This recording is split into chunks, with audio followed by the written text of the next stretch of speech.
Hey folks, welcome back to the channel. Now, just the other day I was in Safeway, my favourite American grocery store, and for any British people 40 years or older, you remember Safeway, right? Everything you want from a store and a little bit more.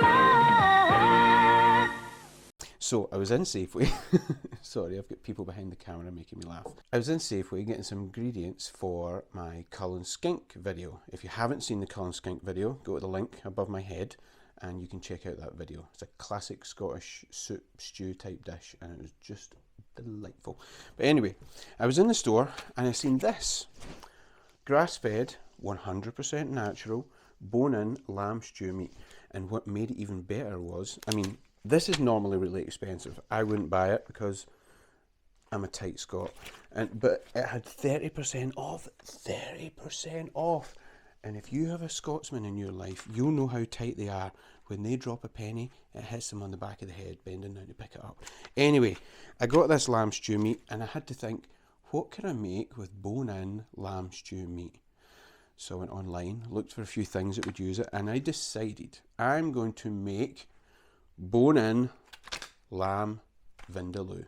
So we're going to get the ingredients, and as always, I'm going to put the ingredients in the description below with a recipe that you can print out and follow along with, and we'll get this done. You all ready? Let's get fired in. Okay, the first thing, let me remove the paper instructions, make me look like a bloody amateur. Okay, the first thing we're going to do is marinate this 100% natural grass-fed bone-in lamb stew meat. We're going to mix 1 teaspoon of turmeric right here, and I think from memory it is a tablespoon of white vinegar, and we're going to mix that in a bag, and you can leave it in the fridge for anywhere from 30 minutes to 4 hours or even overnight, and I'll probably leave it in the fridge for about an hour. So that's what we get doing now.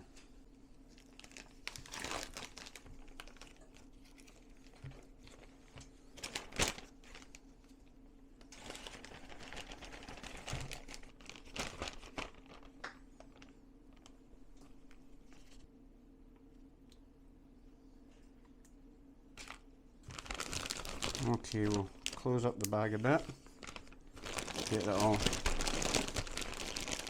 marinated. Now, typically, most people would think Vindaloo is an Indian dish, but in actual fact, the Vindaloo dish traces its origins to the Portuguese colonists who arrived in Goa, India in the 16th century.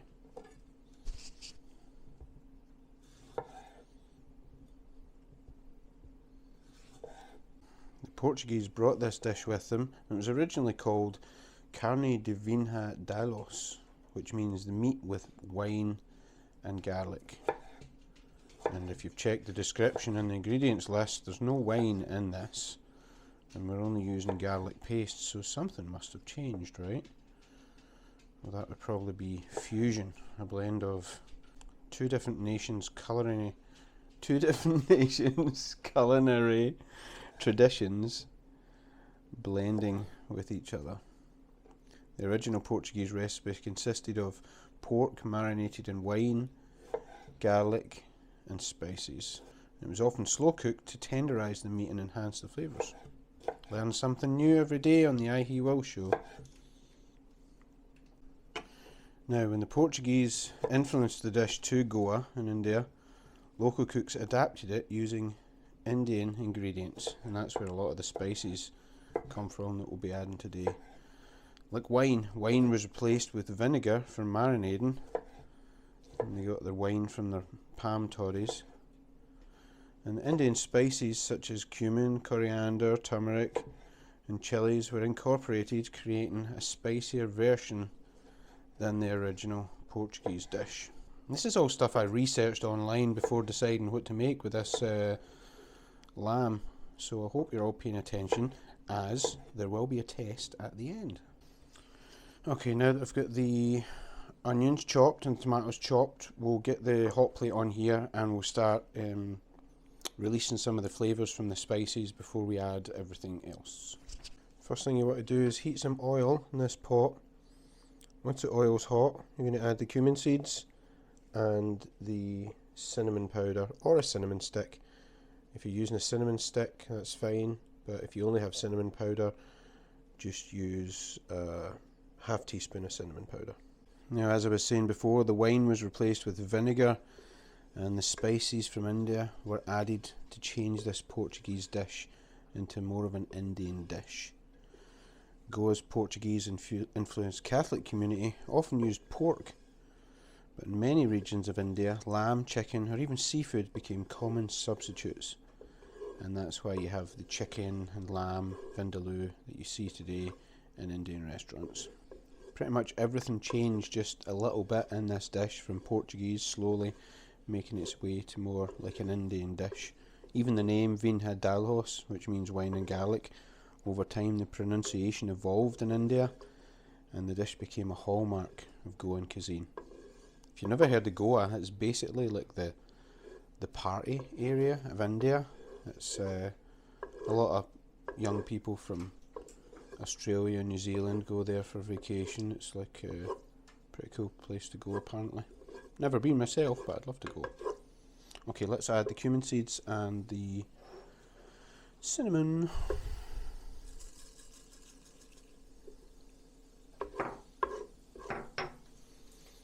You start to smell this straight away. Just cooking for about 30 seconds, just until it's aromatic.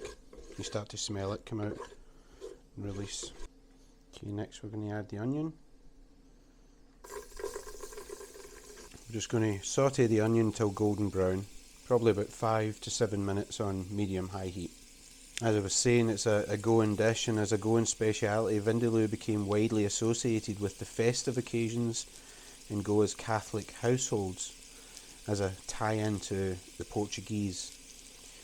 During the British colonial period, Vindaloo spread beyond Goa, becoming more of a staple Indian dish, and then, obviously, it made its way over to the country I'm from, the United Kingdom, where Vindaloo today is regarded one of the hottest, spiciest curries that you can get from an Indian restaurant back home.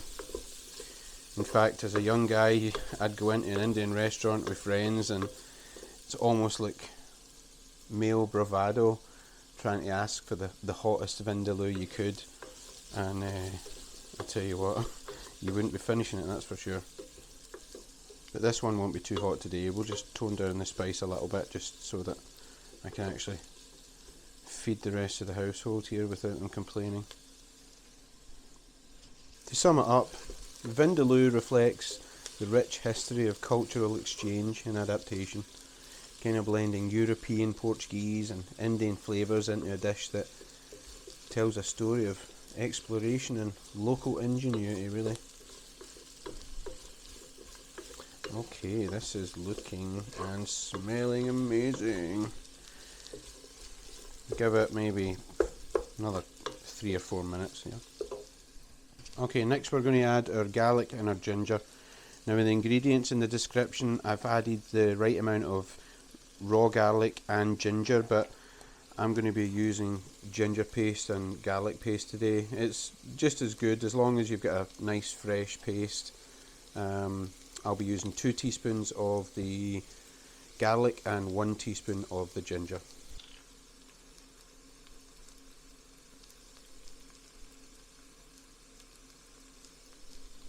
Now we're going to add our spices, our coriander, chili powder and paprika.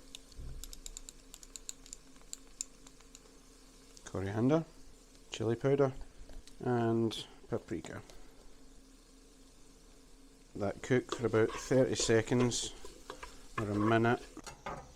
Okay, we'll add a tablespoon of tomato paste. And next we'll add tomatoes that we chopped up earlier.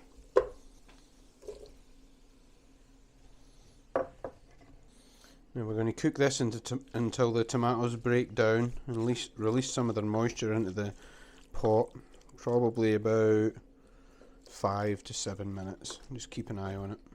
Next you're going to remove what you've just been cooking, put it in a bowl for a second, and we're going to sear the meat, and then we're going to add it all together.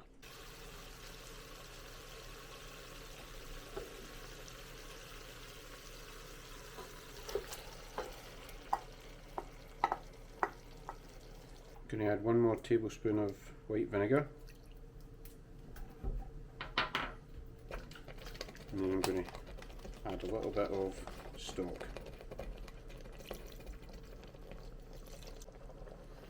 Okay, we're going to turn this down so we've got it at a simmer. We'll cover it. We're going to simmer it for about an hour, hour and a half. And there you have it, folks, the end result.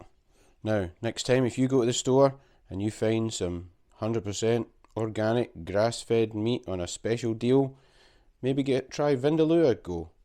See how it turns out for you. You could maybe have it with rice or some fry bread, just like this. Thanks for tuning in again. Please like, comment and subscribe to the channel, and I'll catch you on the next one. Bye. Hey folks, what can I cook? Actually, you know what?